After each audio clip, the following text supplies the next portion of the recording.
Bonjour, aujourd'hui nous allons vous montrer les différentes étapes qu'il y a pour la fabrication d'un biofertilisant liquide. Étant donné que notre système agricole connaît de multiples problèmes, présente des difficultés avec les produits chimiques qui ont montré leurs effets néfastes tant sur le plan sanitaire, que ce soit la santé du producteur et la santé du consommateur. Également sur le plan environnemental, la pollution des nappes phréatiques, l'acidification des sols et beaucoup d'autres conséquences qui sont déjà scientifiquement connues avec des preuves à l'appui. Les agriculteurs cherchent de plus en plus à trouver les moyens efficaces de produire avec des fertilisants naturels, des fertilisants à moindre coût et qui sont très bons pour nos sols. C'est donc ainsi que nous allons vous montrer les différentes étapes qu'il y a pour produire un biofertilisant liquide qui est en fait une fermentation dans de l'eau, des matériaux organiques, à savoir les déjections animales d'une part, et d'autre part les fruits et certains végétaux sélectionnés.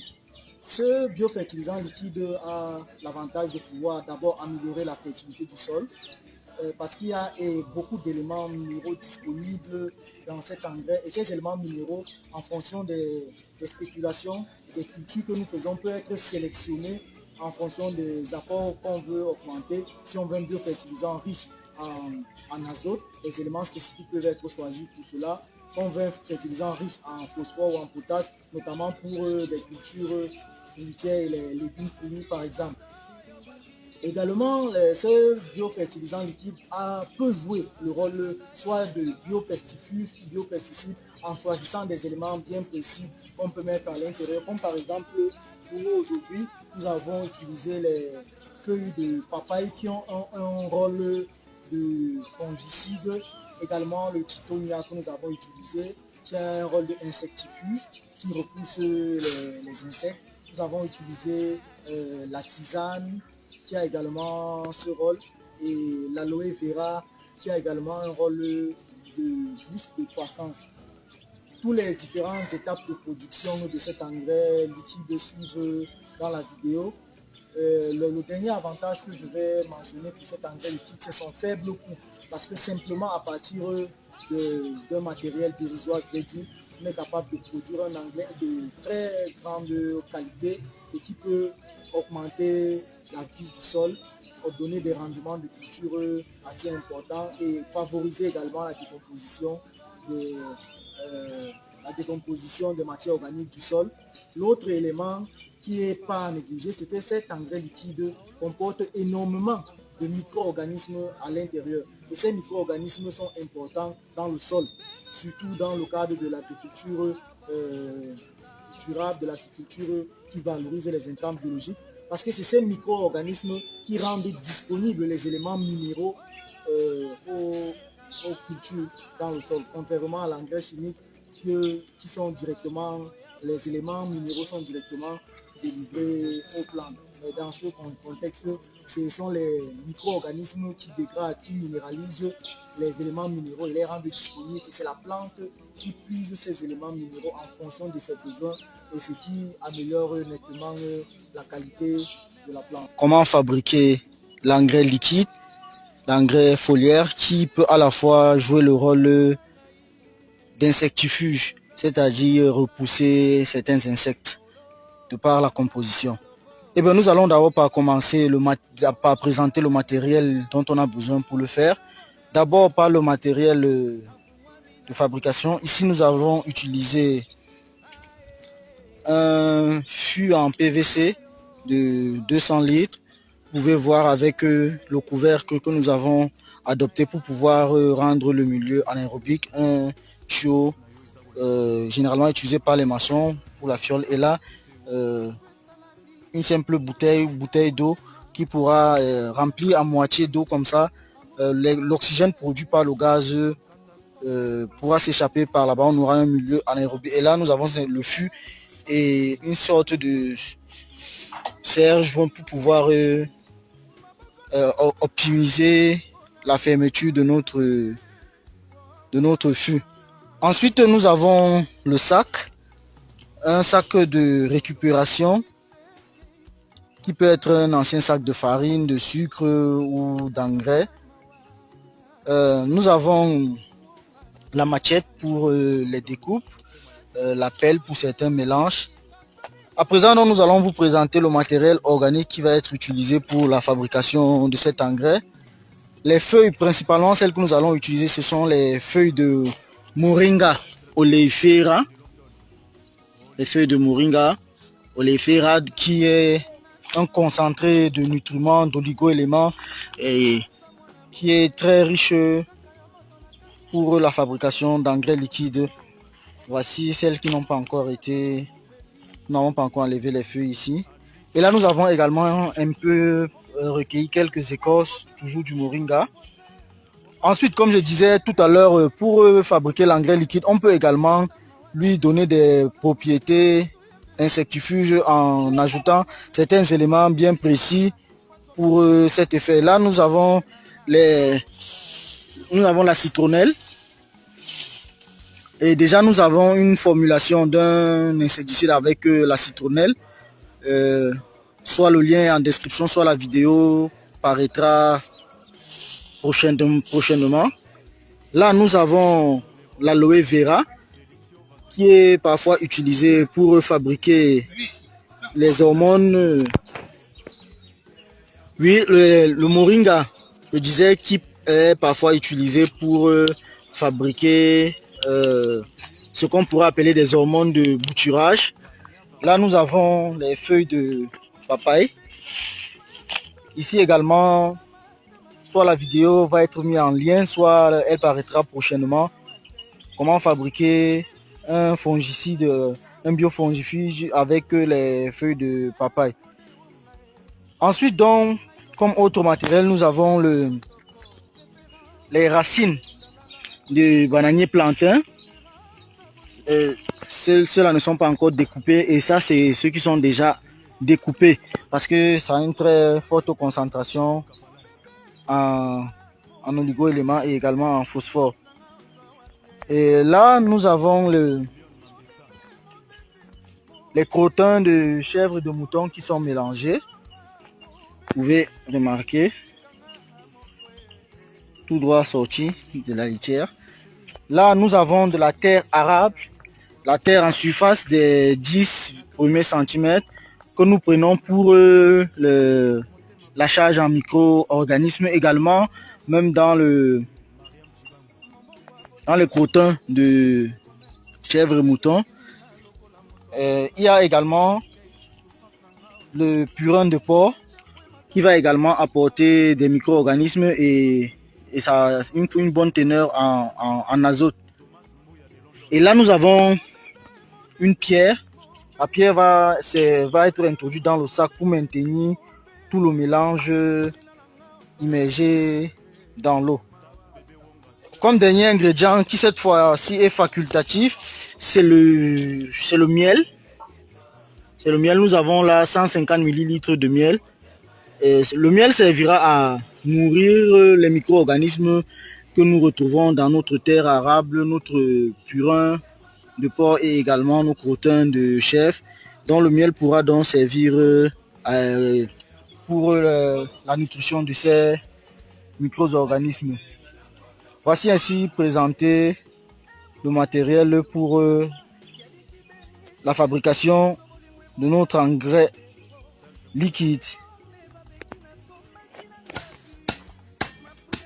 Ok, pour faciliter la réaction des micro-organismes, nous découpons les éléments en petits morceaux. Vous pouvez rapprocher.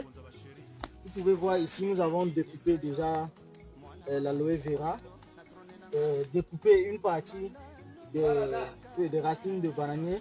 Et là, nous sommes en train de découper la citronnelle.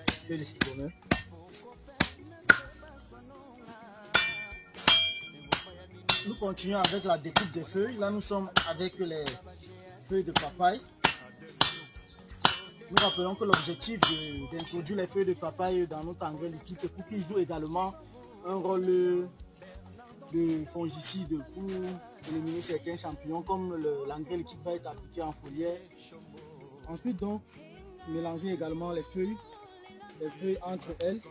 Vous pouvez remarquer donc qu'on a deux gros tas. Toutes les matières se lient entre elles, dont on rappelle ici c'est les protéines de chèvre, de mouton, le purin de porc, les feuilles, les racines de bananier et de la terre, la terre arable, la terre qu'il faut ramasser dans un endroit où l'agriculture conventionnelle n'est pas passée, une terre dans laquelle aucun pesticide n'a encore été déversé. Ainsi, on pourra trouver beaucoup de micro-organismes utiles dans cette terre.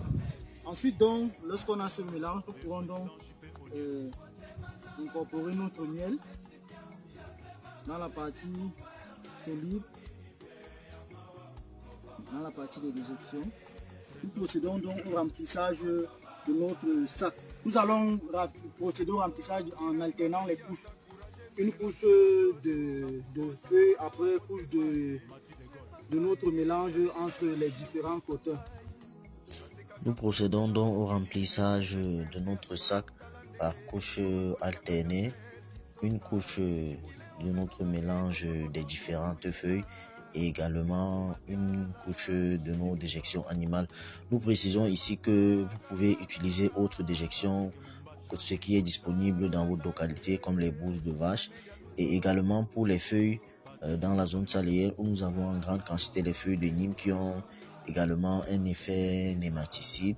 Donc, et en fonction de la richesse des différents éléments qui sont disponibles dans votre zone, vous pouvez choisir d'autres types de déjections et d'autres types de feuilles et pour formuler un... Le mélange est déjà fin prêt dans les sacs. Il ne reste plus qu'à les attacher, ensuite les introduire dans notre bac déjà préparé pour la circonstance et mettre la pierre au-dessus pour se rassurer qu'elle plonge complètement au fond.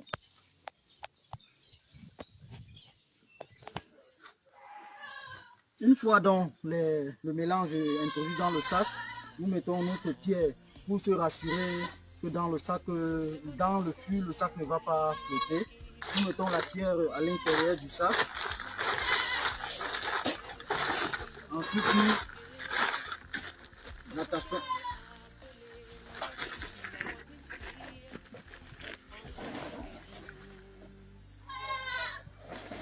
Et là, nous avons simplement une ficelle.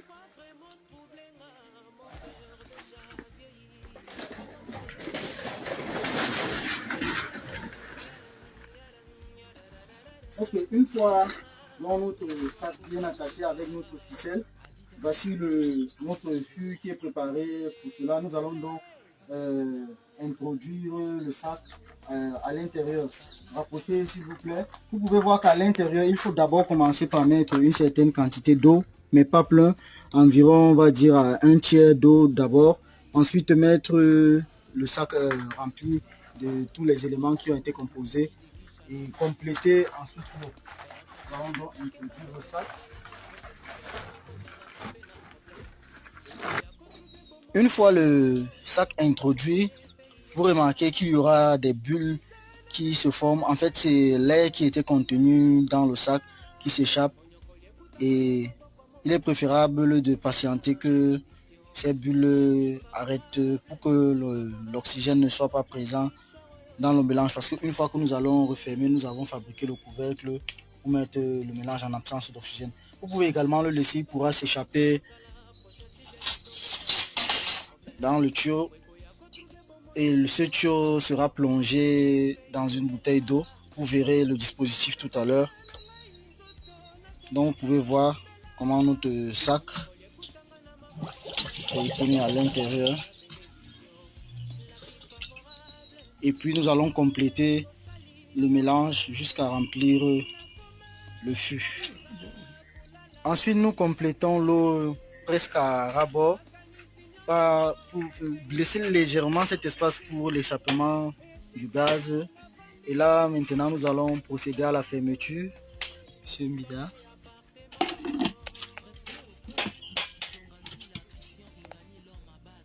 Tournez bien. Voilà.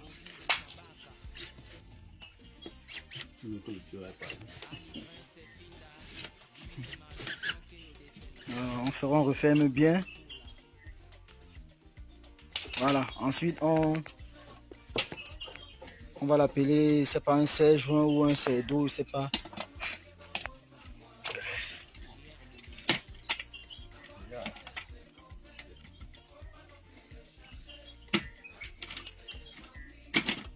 Voilà. Ok.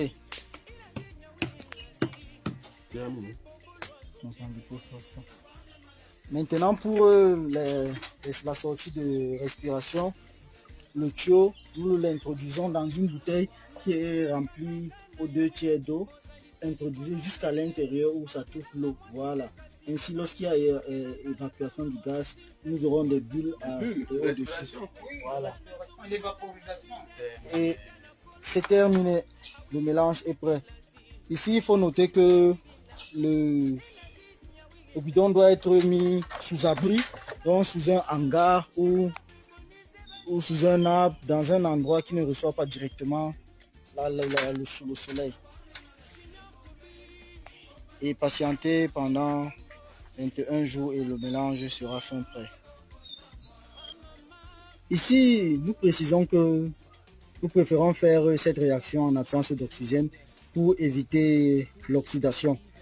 En fait, dans les travaux de recherche de Éric Petiot, qui a beaucoup travaillé sur les purins, il a d'ailleurs écrit un livre dessus, Purin, Dortier et compagnie. Lui-même, il conseillait de faire ces préparations en présence d'oxygène. Après plusieurs analyses et plusieurs études, il s'est rendu compte que lorsque l'on faisait cela en présence d'oxygène, il y avait oxydation et ce qui attirait les ravageurs sur une distance de plusieurs kilomètres. C'est donc pour ça qu'il a essayé de faire ces préparations en absence d'oxygène et il s'est rendu compte que les résultats étaient meilleurs. C'est donc pour cette raison que nous optons pour la préparation en absence d'oxygène.